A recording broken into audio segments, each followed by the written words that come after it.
Hey everybody, Jay here at Untitled BMW. I'm here with the 2019 BMW X5, and today I want to show you how remote start works on the BMW X5.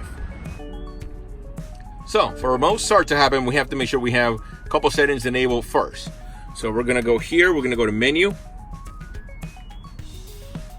scroll down to preconditioning, remote engine start, and make sure that is enabled right there.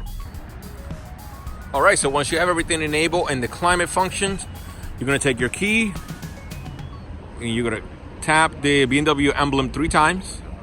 1, 2, 3, then hold. There you go, flash will flash, engine will start. And it will run for up to 15 minutes, so long as you have enough fuel in the vehicle. If the fuel gets below a certain level, then it will stop. So now I can approach the vehicle. Notice, still going, and it will let me know right there that remote engine start so happening.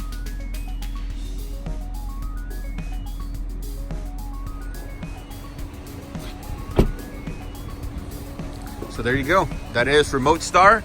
And if you notice, I can lock the vehicle while it's still running. So that is remote engine start on the 2019 BMW X5. Thank you for watching.